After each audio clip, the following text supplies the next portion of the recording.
네, 함께 제목 읽어볼까요? 시작. 중보의 결과. 네, 지난 시간 이제 모세가 이스라엘 백성들을 위해서 중보했던 내용을 회상하는 그런 장면을 살펴봤었는데요. 오늘은 그 중보의 기도의 응답이 어떻게 일어났는지 한번 보도록 하겠습니다. 자, 신명기 레하 데바림이라 해서 복사본이죠. 복사본, 출애굽기, 민수기 이렇게 주어졌었던 그 내용들이 반복되고 있습니다. 복사본을 통해서 이스라엘 백성들에게 지금 요단강을 건너서 하나님이 약속한 가나안 땅에 들어가는데 바라보며, 아직 안 들어갔어요. 바라보며 이제 나는 같이 안 들어가지만 모세가 너희는 저기 들어가면은 전에 잘못해서 반복했던, 광야를 40년 동안 돌았던 그 잘못을 반복하지 말고 꼭 순종하며 살아야 된다라는 것을 반복 강조하고 있는 것이죠. 모세의 고별 설교예요. 그래서 말씀대로 살아서 이제 제사장 나라로서 하나님의 소유로서 그 역할을 잘 감당할 수 있을 것이라고 말을 합니다. 그래서 이 신명기에서 가장 주된, 또 강조하는 것이 하나님의 음성에 귀 기울이라는 거예요. 그러니까 사랑의 대화, 사랑의 음성, 그리고 그렇게 음성을 듣고 하나님을 사랑하고 사랑하기 때문에 하나님을 기쁘게 해드리고 싶어. 그래서 듣고 순종하는 거예요. 이게 억지로 하는 게 아니라 막 그냥 내가 구원받으려고 하는 게 아니라 사랑하기 때문에, 내가 사랑하는 대상을 기쁘게 해주고 싶은 것이 당연한 마음이잖아요. 하나님을 기쁘게 해드리는. 그래서 이렇게 하나님이 우리를 사랑하시고 우리가 또 하나님을 사랑해서 그 말씀대로 살아가는 이 올바른 관계를 지켜내는 것이, 이것이 의로움이다라고 말씀하셨죠. 그래서 이렇게 살아가면 복을 받을 거고, 만약 반대로 살아가게 되면, 말씀 안 듣고 하나님 사랑하지 않고 다른 것 더 사랑하면 너네 저주받을 것이다. 불순종하면 저주를 받을 것인데 너희가 복을 받아서 누릴 때 착각하지 말아라 라는 게 지난 시간까지 내용이었죠. 그래서 착각하지 말아라. 너희들이 잘해서 그렇게 된 것이 아니다. 오히려 너희는 어떤 삶을 살아왔다. 지난 과거를 회상을 합니다. 금송아지 만들고 우상 숭배했던 이스라엘의 이 죄악된 과거, 하나님의 그런 발작 버튼, 가장 싫어하시는 것을 눌러버린 거예요. 그래서 이 하나님과 결혼 관계, 언약 관계가 되는데 이 관계가 파괴된 이런 위기를 맞게 되었죠. 사랑할수록 배신감이 큽니다. 하나님이 이스라엘 백성들을 얼마나 사랑하시는지 그 엄청난 배신감을 이루 말할 수가 없었던 거예요. 그래서 모세에게 다 쓸어버리고 너를 통해 새로운 민족을 다시 만들겠다. 쟤네들은 안 되겠다 라고 했는데 모세가 간절히 기도를 한 거죠. 자, 저 장면은 뉴스에 나왔었던 내용인데, 소개를 받아가지고 소개팅을 해가지고 한 남자가 여자를 만났어요. 이 남자가 배를 타는 기관사여가지고 잘 만나고 이렇게 연애하고 사랑하기로 딱 하고 이제 했는데, 이 남자가 이제 배를 타야 되니까 좀 오랫동안 밖에 나가 있을 때가 많죠. 이렇게 나가서 있는데 이 여자의 사정을 듣고 막 자기 어릴 때 과거에 비슷한 어려움도 있고 해가지고 막 도와주고 막 돈도 붙여주고 막 문자로 전화로만 연락을 했었는데 딱 어느 순간 연락이 안 되는 거예요. 연락이 안 돼가지고 보니까 여러 가지 일이 있었던 거죠. 그 중간에 또 무슨 일이 있었냐, 이 여자가 전화가 와가지고 본인이 임신을 했는데 이제 좀 자신 능력이 없으니까 이 아이를 지우겠다 그랬는데, 이 남자가 지우지 말아라 하면서 또 돈까지 주면서 이렇게 참 모든 걸 덮어주려고 했던 그런 거를 했죠. 이 여자를 지원하기 위해서. 몸 비록 떨어져 있지만. 근데 알고 봤더니 이 여자가 성매매를 하는 여자였고, 성매매를 통해 상대방을, 남자를 이제 협박을 한 거죠. 성폭행으로 이제 고소를 하겠다 이렇게 해서 돈을 뜯어내는 여자였고, 그리고 심지어 임신했던, 그래서 결국 아이를 낳았는데 이 아이도 본인의 아이가 아닌 거예요. 유전자 검사를 해보니까. 그래서 이제 법원에다가 실제 이제 잠깐 나왔었을 때 혼인 신고를 했었었는데 그 혼인 취소 신청을 했고 그게 승인이 돼가지고 혼인이 취소된 것으로 이렇게 또 판결이 나왔던, 이것이 뉴스에 나왔던 내용입니다. 이 남자는 정말 마음에 들었고 사랑했고 이렇게 과거도 덮어주면서 그런 아픔을 안고 이렇게 어떻게든 해보려고 했는데, 이 여자는 끝까지 배신을 한 그런 모습을 통해 엄청난 이 상실감과 상처를 받게 되었다는 이 뉴스를 본 거죠. 하나님이 겪은 이 배신감이 이보다 훨씬 크다는 거예요. 말도 안 되는, 모든 건 내어주길 준비가 되어 있는 이 하나님에게 심지어 결혼식 날 바로 바람을 피러 간 이런 이스라엘 백성들을 볼 수 있었던 거죠. 그래서 언약이 파기됐어요. 결혼 이 언약식이라잖아요. 이 언약이 파기가 된 겁니다. 자, 그래서 지난 시간에 이 두 돌판을 깨트려 버린 거예요. 모세가 앞에 오니까 뭐 하고 있어요?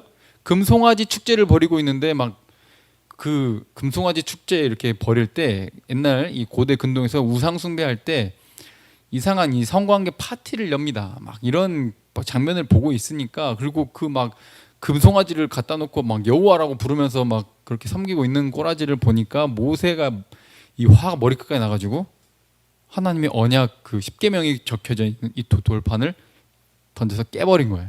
이 깨진 게 하나님과의 이 관계, 언약이 깨졌다라는 것을 상징했던 거죠. 그래서 모세가 이 깨진 언약에 그치지 않고 이제 하나님이 진노해가지고 저들을 싹 다 죽여버리겠다, 진멸하겠다라고 말씀을 하셨는데, 이 모세가 중보자의 역할로서 40일 동안 먹지도 마시지도 않고 또 가가지고 예전에 받을 때 40일 금식했는데 이번에는 또 용서를 구하기 위해 40일 금식을 하니 고생을 한 거죠. 이것을 과거를 회상하며 얘네들 너희들은 자격이 없어. 너희들이 잘해서 누리는 것이 아니요. 오직 하나님의 은혜야. 은혜 아니면 너희는 설 수가 없어. 라는 것을 강조한 거죠. 그래서 이제 이스라엘 백성들에게는 두 번째 기회가 주어지게 됩니다. 저 장면 보면 아기가 마치 다른 애들은 다 균형 못 잡고 막 자빠지는데 혼자 균형을 아주 잘 잡고 재미없다는 듯이 그냥 살살 뛰고 있어요. 인생 2회차라는 말이 있었죠.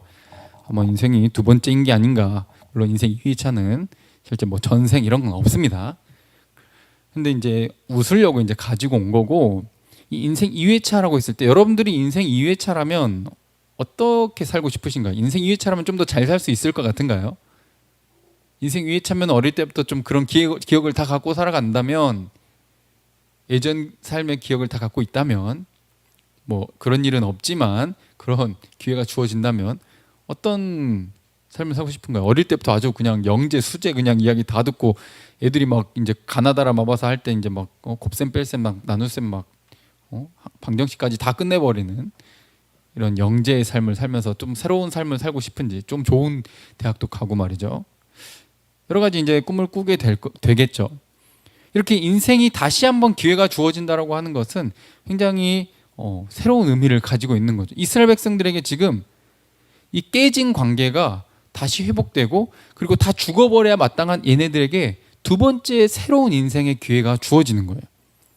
그래서 오늘 본문이죠. 자, 10장 1절 읽어볼게요. 시작.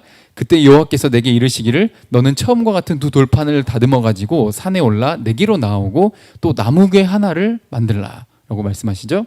하나님께서 모세에게 처음 깨졌던 그 돌판이랑 똑같은 모양을 두 돌판 다듬어 가지고 와라.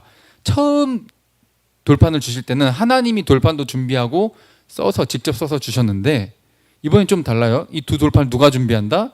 모세가 준비해 가는 거예요. 어떻게 보면 이제 인간의 편에서 잘못한 것을 조금 책임지는 그런 뉘앙스도 조금 포함이 됐다고도 볼 수 있겠죠. 그리고 또 하나, 처음에는 말씀하지 않았던 그 내용이 주어지는데 나무괴 하나를 만들어 놓아라 라고 말씀을 하십니다.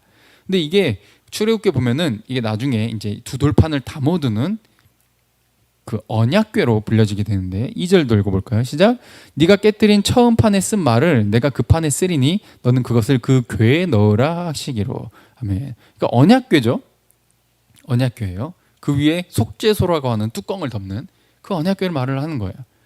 그러니까 이게 이 언약궤가 그러면은 나중에 만들려고 한 건가? 언제 만들어진 건가? 막 이런 말이 나오는데, 신명기는 지금 강조하는 게 과거를 굉장히 좀 뭉뚱그려 가지고 얼른 이렇게 훅 이야기하고, 그래서 너희는 하나님을 사랑하고 그 음성을 듣고 순종해야 된다, 이걸 강조하고 있는 것이지, 막 과거에 있었던 일을 막 시간 순서 있는 그대로 막 여러분들도 여러분들이 과거에 있었던 일 100% 정확하게 기억하지 못하고 또 그것을 어떻게 말을 할 때 이런 일이 있었다라고 막 얼른 이야기하고 강조점만 이야기하고 넘어가는 거지, 이걸 순서대로 다 나열하는 게 중요한 게 아니잖아요. 그렇죠? 우리 크로스로브의 어떤 일이 어떤 언제 어떤 찬양 집회 때 몇 년도인지 모르겠는데 이런 일이 있었고 또 몇 년도인지 모르겠는데 이런 일이 있었고 이런 걸 할 때 순서대로 안 돼 있을 수 있다 이 말이죠. 그러니 이 신명기와 또 민수기 출애굽기와 이 시간의 차이가 조금 보이는 것에 대해서 너무 크게 헷갈리거나 의심하지 않으셔도 좋다라는 것이죠. 자, 그래서 이 궤에 넣으라고 말씀하셨습니다. 언약 백성. 그리고 이제 3절에 자 시작.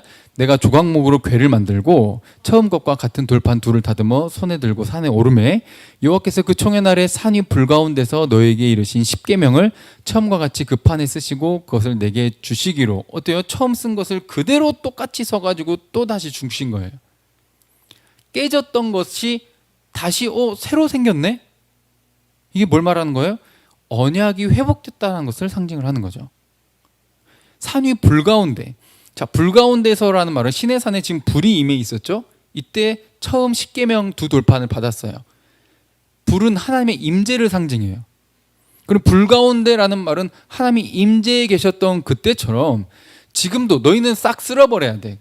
이 불이 소멸하는 불로 같은 불인데 태우든지 아니면 하나님의 임재를 상징하든지 이게 두 가지 동시에 의미를 하는데 이스라엘 백성들에게는 태우는 불이 아니라 하나님이 함께 한다는 임재를 상징했었거든요. 그리고 그때 총회 날 시내산에서 우리가 경험했던 그 하나님의 임재가 똑같이 임재했다라는 것은 하나님이 너희를 용서하셨다라는 의미가 되는 거예요. 너희 꼴도 보기 싫고 너희들 다 죽여버리고 모세를 통해서 새로운 백성을 만들어야겠다라고 말씀하셨던 하나님이 모세의 40일 동안의 그 간절한 목숨을 건 그 기도를 들으시더니 용서하시고 다시 임재하신 거예요. 그리고 그 내용을 똑같이 또 수고롭게 또 써주신 거예요. 물론 하나님께는 전혀 힘든 일이 아니지만 다시 해주셨다는 그것이 굉장히 황송한 일이죠. 그리고 그것을 받아가지고 자 5절 읽어볼게요. 시작. 내가 돌이켜 산에서 내려와서 여호와께서 내게 명령하신 대로 그 판을 내가 만든 궤에 넣었더니 지금까지 있느니라. 아멘. 그 궤에 언약궤에 넣었는데 지금까지 있다. 그러면 어때요? 지금까지 이 언약궤, 십계명의 두 돌판, 하나님의 말씀, 이것은 하나님의 임재를 상징하는데 이게 언제까지 있다고요? 지금까지. 과거에 그런 잘못이 있었지만 하나님이 다시 써주셨고 그게 지금 요단강 건너기 직전인 지금까지 같이 있다는 말은 하나님이 약속을 지키셨고 언약이 회복되었고 하나님이 너희와 함께 하셨다는 거예요. 너희들을 싹 쓸어버리지 않고 너희를 살려주셨다는 거예요. 이스라엘 백성들은 생존했다는 거죠. 살아남았어. 그러면 이것을 생각하면 어때요? 착각하면 돼야 안 돼요? 착각하면 안 돼. 내가 잘했어. 내가 뭔가 그래도 괜찮아가지고 여기까지 온 거지. 내가 괜찮은 인물이어가지고 하나님 나라 들어가는 거야 라고 생각하는 게 아주 크나큰 착각이라는 거예요. 그저 할 말이 없는 은혜. 도대체 왜 그래야 되는데 그랬을 때 이해가 안 되는. 근데 그 중간 통로가 있었어요. 모세의 그 중보, 모세의 그 간절한 목숨을 건 기도 때문에 이스라엘 백성들은 살아남을 수 있었던 거죠. 그리고 하나님은 다시 이스라엘 백성들 한가운데 이 언약궤 나중에 성막에서도 지성소에 이렇게 놓여지게 되고 그것은 이동하기 쉽게 텐트로 지금은 주어지게 되는데요. 항상 이스라엘 진영의 한가운데, 그러니 이스라엘 백성의 가장 가까운 곳에 정중앙에 하나님이 임재하셔서 함께 하셨다라는 것이 이 하나님의 회복된 언약이라는 것을 말씀하고 있는 거죠. 이 하나님의 말씀은 십계명은 우리가 배웠었죠? 하나님의 백성으로서 지켜야 될 의무라는 거예요. 하나님의 백성이 아니면 관계가 없어. 대한민국 국민이니까 대한민국 헌법을 지켜야 될 의무가 있는 거지. 그렇죠? 안 그러면 대한민국 헌법이 다른 뭐 미국 사람이든 뭐 말레이시아 사람이든 뭐 저기 아프리카 사람이든 아무 관계가 없는 거예요. 대한민국 국민이니까 관계가 있는 거죠. 근데 십계명이 다시 주어졌다라고 하는 것은 뭘 상징해요? 너희는 다시 나의 통치를 받는 내 백성이다. 바람 폈는데 다시 내 아내다 라고 선언해 주고 있는 거예요. 그게 다시 돌판에 십계명을 다시 써준 것의 상징적인 의미인 거예요. 인생 2회차를 부여받은 거예요. 죽어도 할 말이 없어요. 이게 하나님의 은혜인 거죠. 근데 다른 건 뭐예요? 처음에 두 돌판을 그냥 그대로 이제 들고 왔죠. 이젠 가지고 와서 어디에 넣어야 돼요? 언약궤 안에. 그리고 이 언약궤 이 시띠나무 그 조각목이라고 하는 것으로 이렇게 만드는데, 그게 우리나라 말로 이제 번역이 되면서 조각목인데 시띠나무, 그쪽 지방의 그 아카시아 나무로 만든 거죠. 거기에 금박을 이제 두껍게 입히고, 그리고 그 위에 뚜껑인데 뚜껑이라고 안 해요. 속죄소 혹은 하나님이 앉으시는 그 발등상 아니면 그런 보좌 해서 은혜의 보좌에서 시은좌 이렇게 불러요. 저 예전에 이 속죄소에 대해서 함께 나눈 적이 있거든요. 그래서 그 한가운데는 비어 있어요. 양쪽에 천사가 이 그룹이라고 하는 케룹 혹은 그룹 이렇게 부르는 두 천사가 두 날개를 이렇게 서로 맞대고 있고, 가운데는 비어져 있어요. 다른 우상들은 이 밑에 판을 놓고 그 신상을 한가운데다가 두는데, 여기는 한가운데를 비워둬요. 왜? 형상이 없으신 하나님이 여기 앉으셔야 되니까. 하나님이 임재하실 때 연기로 구름으로 자욱하게 하고 직접 대면하지 못하게, 이건 대제사장을 배려하는 거죠. 죽지 못하게 가리시고 거기에 앉으시는 거죠. 하나님이 거기에 앉아서 덮는 거예요. 뭐를? 이 두 돌판을 덮어서 가리는 거죠. 율법대로 하면 싹 다 죽어버려야 돼. 아무도 못 지켜. 근데 그것을 어떻게 해요? 덮어요. 이 돌판은 그 안에 같이 들어있는 돌판은 돌에 새겼다는 건 지워지지 않는다라는 의미를 가지고 있는데요. 출애굽기 34장 3절에 4절에 그렇게 분명히 나와 있죠. 돌판 둘을 처음과 같이 깎아 만들었다. 이 출애굽기 34장, 35장, 또 37장 막 이렇게 이 내용들이 오늘 본문과 겹치는 내용인데요. 지워지지 않는 언약이고, 또 혹은 소금 언약이라고 해가지고 변하지 않는다. 자, 처음 내용과 두 번째 내용이 차이가 있어요? 없어요? 차이가 없어요. 내용이 똑같아요. 뭐라는 거예요? 뭔가 너네들이 못 지킬 것 같으니까 내가 좀 쉽게 바꿔줄게가 아니에요. 하나님의 백성으로서 그에 걸맞는 품위, 수준은 똑같이 주어지는 거예요. 그리고 그 안에 십계명에 누구의 성품이 드러나요? 하나님이 어떤 분이신지가 드러나요. 세상을 어떻게 대하기를 원하시는지, 어떤 세상이 되기를 원하시는지. 원래 하나님이 세상을 처음에 천지를 창조하실 때 어떤 목적으로 창조하셨는지가 그 십계명의 잘 목적이 드러나요. 이기적이지 않고 이웃을 사랑하며 하나님을 사랑하며 나누고 희생하고 섬기는 그러한 하나님의 나라, 내 탐욕이 아니라 하나님의 영광을 위해, 하나님의 이름을 위해 살아가는 그런 완전한 나라를 선물로 주시는데, 그것이 그 상태를 어떻게 조금 더 훼손시키거나 바꾸거나 하지 않는다는, 축소시키거나 제거하지 않아요. 그대로 줘요. 하나님이 변하지 않는다는 것도 상징하고 있는 거죠. 하나님 지금 자신을 주는 거예요. 그냥 이 십계명을 주는 것은 굉장히 좀 까다로운, 지키기 힘든데 굉장히 부담스러운 이걸 주는 게 아니라 하나님 나라를 주는 거고, 하나님 나라로 초대하는 거고, 너희가 하나님 백성이라고 하는 자격이 없는 것들을 자격으로 불러가지고 선물로 하나님 자신이 함께 하겠다라고 약속해준 하나님의 자신을 선물로 주는 거예요. 이것은 변할 수 없는 거죠. 그래서 그 내용은 바뀌지 않았어요. 이 율법은, 이 십계명은 그것은 우리로 지키게 만드는 의무를 주게 되는데, 이 율법의 역할이 신약에는 이렇게 분명하게 명시가 되어 있죠. 자, 로마서 3장 20절 읽어볼까요? 시작. 그러므로 율법의 행위로 그의 앞에 의롭다 하심을 얻을 육체가 없나니 율법으로는 죄를 깨달음이니라. 아멘. 어때요? 율법 딱 갖다 대면은, 자, 어때? 너 지켰어 안 지켰어 하면 어때요? 아무도 지킨 사람이 있어요 없어요? 아무도 없어요. 그러면 어때요? 살아야 돼요? 죽어야 돼요? 죽어야 되는 거예요. 죄를 지었으니까.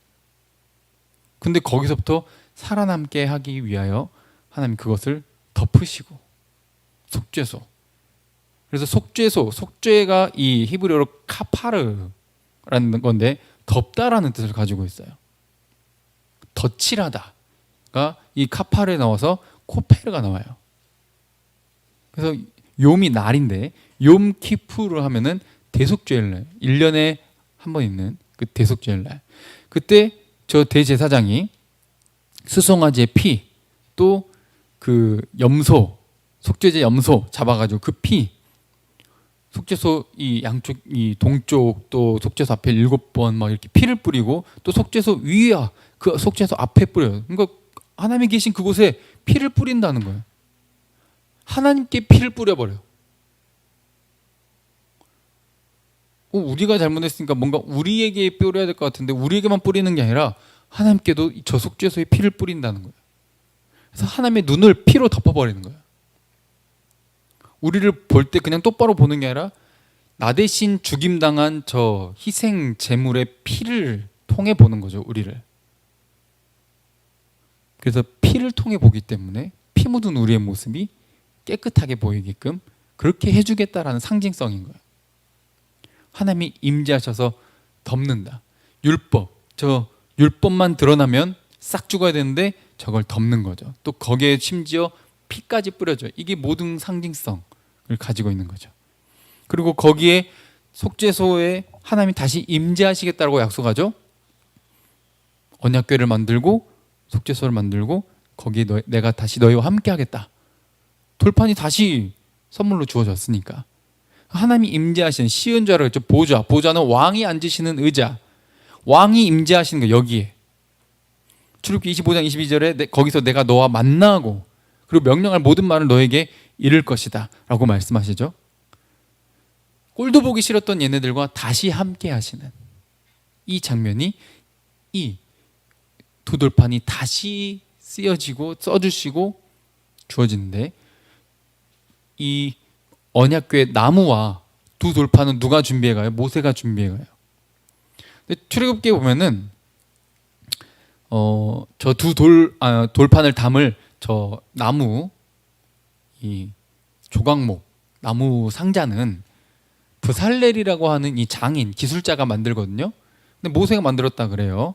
이게 뭐 다른 말이 아니라, 그래 봐라 이거 성경 틀렸다 이렇게 하시면 안 되고, 모세가 이제 하나님께 듣고 와서 설계도부터 여러 가지 것들을 총괄 책임을 갖고 이제 실제 그걸 자르고 붙이고 이렇게 하는 그런 기술은 브살렐이라고 하는 이런 기술자가 했다는 것이죠. 그러니까 모세 혼자 한 게 아니라 모세 자신이 아닌 또 다른 재능, 은사가 있는 자들과 함께 인간 편에서 해야 될 것들을 함께 했다라는 것을 또 상징하고 있어요.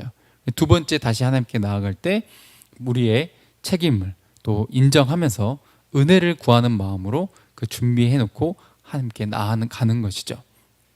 그러니 우리는 아무것도 안 해도 된다라고 생각을 하시면 언제나 크나큰 오산이라는 점을 기억하셨으면 좋겠습니다. 자, 이렇게 모세가 기도한 것이 성공했어요.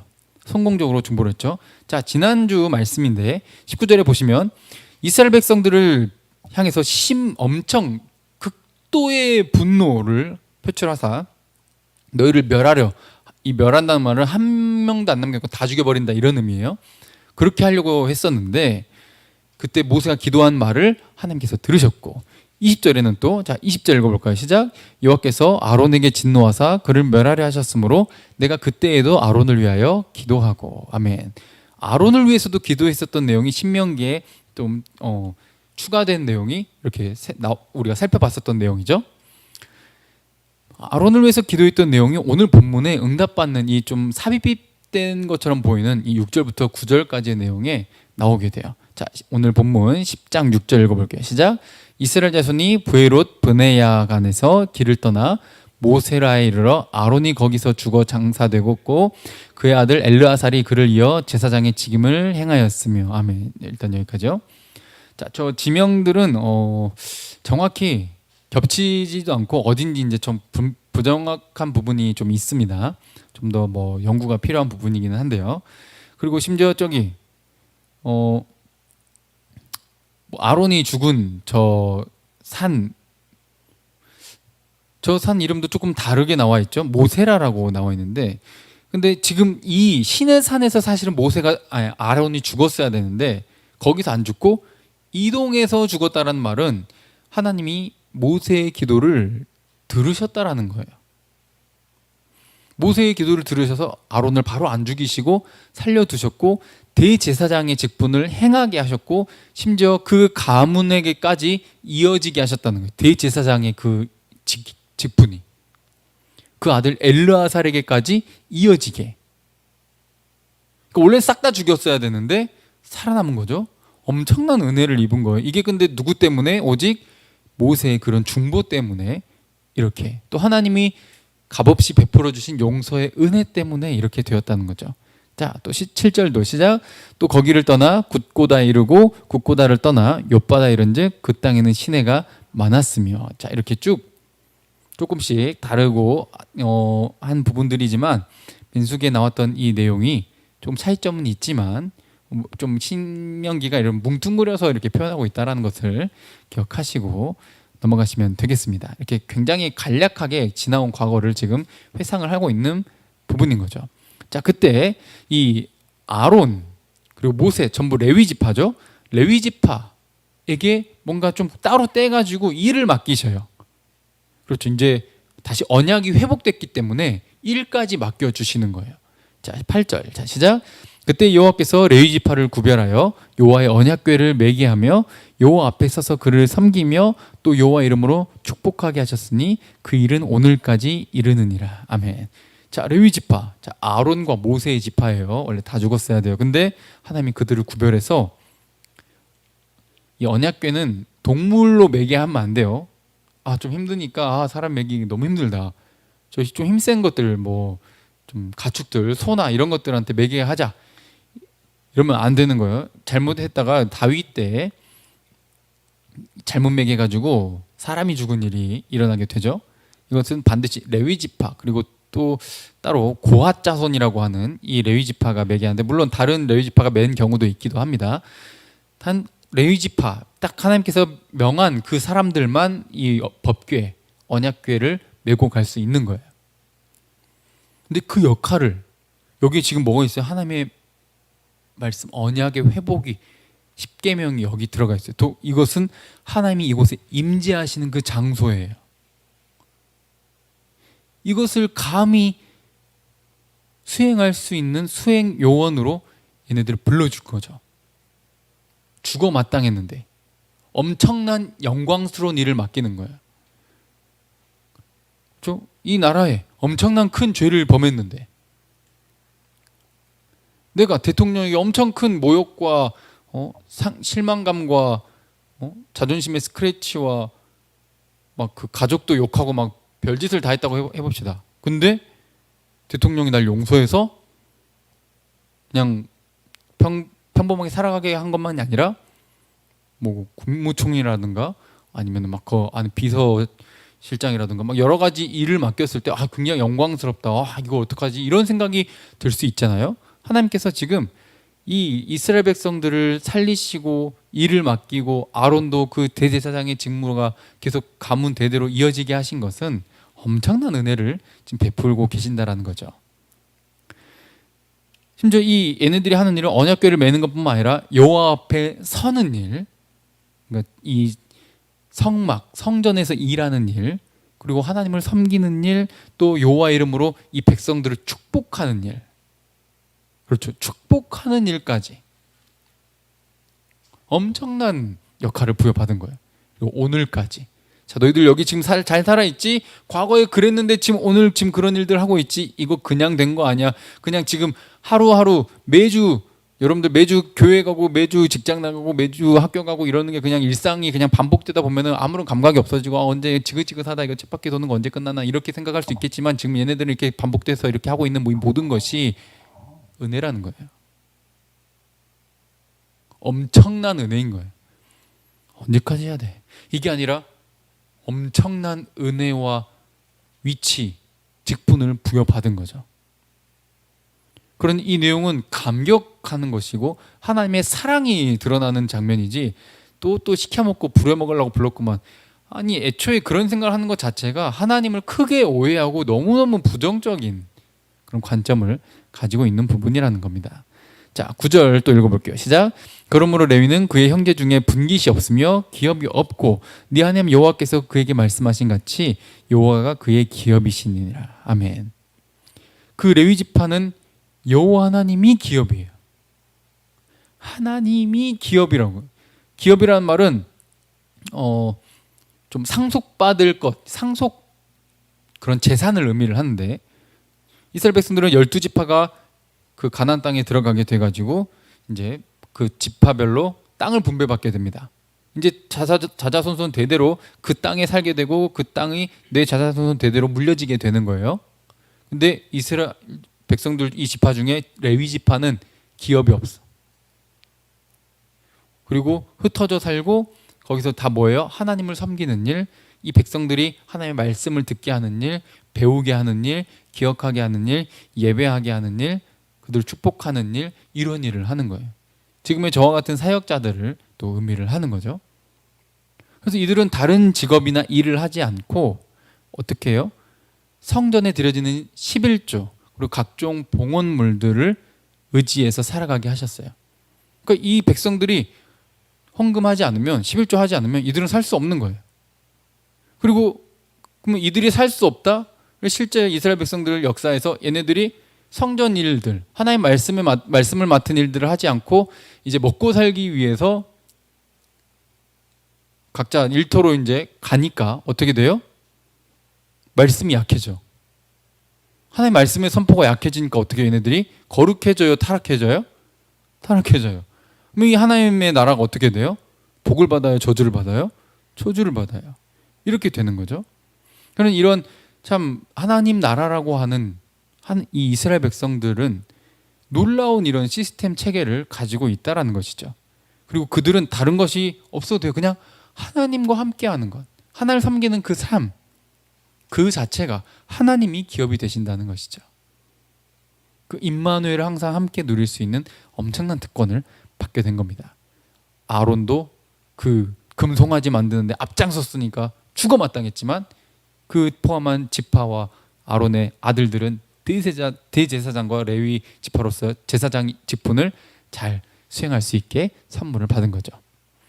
그리고 다시 주어지는 십계명의 내용이 다시 한번 나오는데요. 자, 10절 읽어볼게요. 시작.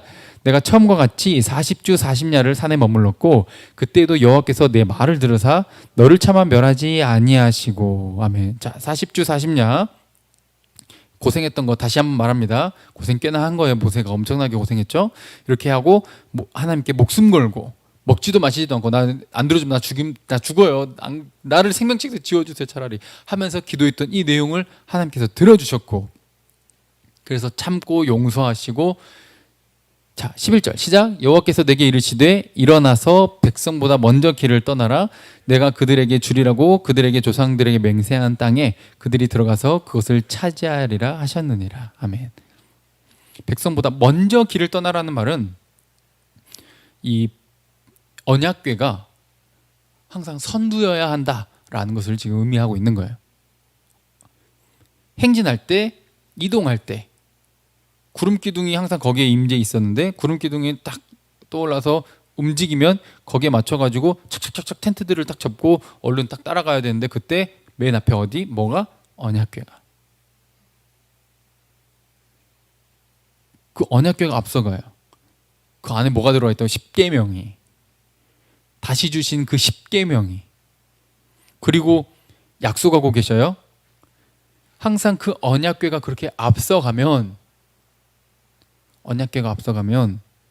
어떻게 된다? 내가 그들에게 주리라고 약속한 그 땅에 들어가게 된다는 거예요. 그 땅을 차지하는데, 이 땅을, 가나안 땅은 우리에게 구원을 상징하죠. 하나님의 나라를 상징하죠. 그 땅에, 하나님 나라의 가나안 땅에 들어가는 데는 뭐가 앞서가야 돼요? 주의 말씀이 앞서가야 돼요. 주의 말씀에 순종이 앞서야 돼요. 내 욕망과 내 생각에 내 판단이 앞서는 게 아니라 언약궤가 앞서야 돼요. 언약의 회복, 이 약속이, 하나님의 그 사랑이, 거기에 따른 우리의 순종의 반응이 앞서야 돼요. 그러면 그 하나님의 언약궤를 따르다 보면 어디 가요? 어디에 도착해 있어요? 그 나라에 도착해 있는 거예요. 다른 거 따라가면 안 되는 거예요. 다른 게 앞서면 안 되는 거예요. 언약궤가 앞서 나가는 거죠. 그러면 그 구름 기둥으로 임재하신 하나님의 그 임재가 이 백성을 인도하고 왜 이렇게 뺑뺑 도시지 하는 것처럼 지금 당장 빨리 팍 그때 그냥 눈 감아 딱 뜨면 순간이동으로 쫙 이동이 거기 딱 도착해 있으면 좋겠지만 그렇게 하지 않으 하시고 그 광야길을 따라오게 하셔서 그냥 묵묵히 믿음으로 따라가다 보면은 거기에 도착해 있는 거예요. 원래 다 싹 쓸어버리고 죽여버리고 못 들어가게 하겠다라고 모세 너를 통해 새로 만들겠다라고 했는데 다시 모세의 기도 때문에 이걸 바꾸신 거예요. 들어가게 하겠다. 그러면 다시 뭐가 주어진 거예요? 땅에 대한 약속이 다시 주어진 거예요. 가나안 땅을 차지하게 해주시겠다는 거예요. 다 안 죽여버리고 살려주시고 용서하시고. 그러니 그 땅에 들어가는 길도 그 땅에 들어가서도 어때요? 저 그림처럼 우상 숭배를 피하고 어떤 것보다도 하나님의 말씀을 하나님 나라의 그 가치를 앞세우며 살아갈 때 그 땅을 차지하고 누리는 복을 경험하게 되는 것이죠. 이 말씀은 신약에 와서 요한복음 1장에 이렇게 표현되죠. 자, 요한복음 1장 14절. 자, 시작. 말씀이 육신이 되어 우리 가운데 거하심에 우리가 그의 영광을 보니 아버지의 독생자의 영광이요 은혜와 진리가 충만하더라. 아멘. 말씀이 육신이 되신 성자 누구? 예수 그리스도. 하나님의 독생자. 하나님 그분 자체, 그분의 본체, 그의 영광. 그러니 언약궤가 먼저 앞서 나가야 된다라고 하는 것은 다른 것 따라가면 안 된다는 거예요. 그 말씀이 육신이 되어 이 땅에 오신 누구를 따라가야 된다는 거죠? 예수 그리스도를 따라가야 된다는 거예요. 이 예수 그리스도는 이 구약에 나온 모든 것의 완성이고 성취이십니다. 구약은 잠시 그냥 어떤 진짜이신 예수 그리스도를 보여주기 위한 상징성에 불과했던 것이지 잠시 맡겨둔 것이지 진짜 덫이라는 코페르, 속죄하고 덮는 카파르, 이 속죄소에서 일어나는 이거 뭔데 여기다가 왜 피를 뿌리지? 했던 그게 사실 누구였다는 거예요? 예수 그리스도였다는 거예요. 십자가에 달려 돌아가실 때 그 나무 위에 달리셔서 말씀이신 그분이 뭐에 묻어요? 피에 묻어요. 피로 흥건해져요. 구약의 이 속죄소와 그 말씀, 이 모든 게 다 누구를 상징하고 있는 거예요? 예수 그리스도를 상징하고 있는 거예요. 그럼 누구를 통해서만 용서를 받을 수 있다? 예수 그리스도를 통해서만. 찢기고 피가 흘러서 온몸이 피에 적셔져 버린 그 예수 그리스도, 그분을 통해서만 용서를 받을 수 있다는 거죠. 그래서 속죄는 우리의 이 죄, 이것을 덮어버리는, 예수 그리스도의 피로 덮어버리는 이런 의미를 가지고 있다는 것을 구약에 이런 실제 있었던 상징적인 이미지를 통해 알려주고 있는 겁니다. 그로 인해 우리는 어떻게 돼요? 새 인생, 인생 2회차라는 말이 조금은 안 맞을 수 있지만 요즘 말을 빌려서 보면은 그렇게 표현할 수 있겠죠? 새로운 인생을 선물로 받은 거예요. 그러면 이제 어떻게 살아야겠어?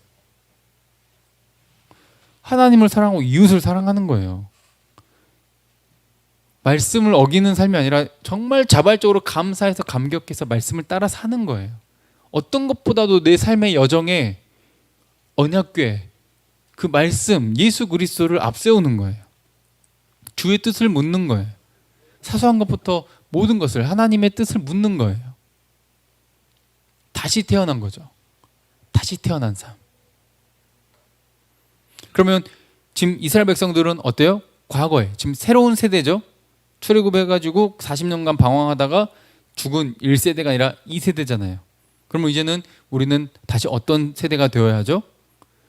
말씀을 어기고 우상 숭배하다가 죽어버린 세대처럼 살면 안 되고 말씀의 은혜, 나를 용서하신 은혜를 기억해서 말씀대로 살아가려고 하는, 이렇게 순종하는 게 복이고 그 율법과 십계명이 복이고 이렇게 살아낼 때 하나님의 영광이 드러나는 그 삶이 새로 주어진 이 인생 자체가, 그 자체가 복이라는 거죠. 새 인생을 살게 되는 거예요. 하나님을 높이는. 그래서 하나님을 어떻게 하죠? 사랑하는 거예요. 그래서 신명기의 큰 주제죠. 하나님을 사랑하고 이웃을 사랑하는데 그것이 어디서부터 나와요? 쉐마 이스라엘. 좀 들어라. 들으라는 것은 그냥 소리만 들으라는 게 아니라 말 좀 들어라. 좀 순종해라. 좀 행해라. 라는 것인데 억지로 하지 말고 쉐마 이스라엘. 하나님을 사랑해라. 마음을 다하고 뜻을 다하고 힘을 다하고 목숨을 다해서 하나님을 사랑해라. 그러면 이렇게 속죄소 다시 그 십계명을 다시 만들어 주시고 다시 언약궤를 주시고 다시 그 땅에 들어갈 약속을 주신 이 하나님이 다시 이스라엘 백성들과 함께 하셨던 하나님이 우리와 함께 하시겠대요. 자, 마태복음 18장 20절 읽어볼까요? 자, 시작. 두세 사람이 내 이름으로 모인 곳에는 나도 그들 중에 있느니라. 아멘. 여러분들 이제 우리 찬양 집회도 참 그래도 우여곡절이 있었지만 뭐 완벽하지 못했지만 그래도 하나님의 은혜로 잘 마쳤다라고 생각을 합니다. 근데 이제 여기서 우리가 머무르면 안 되고 우리 삶에 예수 그리스도가 앞서가야 하고 우리 다음 세대들의 삶에도 예수 그리스도가 앞서 나갈 수 있게. 그리고 이런 우리 이렇게 부족한데 하나님이 우리를 좀 돌봐주실까라는 그런 의심이 들 수 있는 그런 상황 속에서도 그냥 한두 사람만 모여도 그렇게 하나님이 함께 하시는 지성소의 장소가 되게 되고 하나님이 임재하시고 용서하시고 그들을 통해 세상에 지금 레위 지파가 다시 세상을 향해 축복했던 것처럼 이스라엘 백성을 축복했던 것처럼 여러분들을 통해 저와 여러분들을 통해 세상을 축복하는 왕 같은 제사장의 그런 역할을 감당하게 하신다는 것이죠. 우리 그래서 다시 한번 우리 기도에 힘쓰고 좀 함께 노력했으면 좋겠습니다. 다시 기도 모임이 회복되기를 우리 다음 세대들이 일어나 예수 그리스도를 알게 되기를. 여러 가지 막 어지러운 소식들이 들려오고 요즘은 뭐 마약 구하기도 쉬워져 가지고 필로폰 구하기도 막 10대들 또 구해 가지고 막 마약에 젖어 산다고는 하는데 이런 어지러운 소식이 들려와도 심지어 마약에 찌들어 있다 하더라도 예수 그리스도를 만나기만 하면 그들은 변할 수 있고 하나님과 함께하는 거듭난 새 인생을 살 수 있는 거죠. 저와 여러분도 주님과 동행하는 그런 새 인생, 하루를 살더라도 기쁨으로 누군가에게 축복이 되며 하나님께는 영광이 되는 그런 삶을 살아가길 간절히 바랍니다. 함께 기도할게요.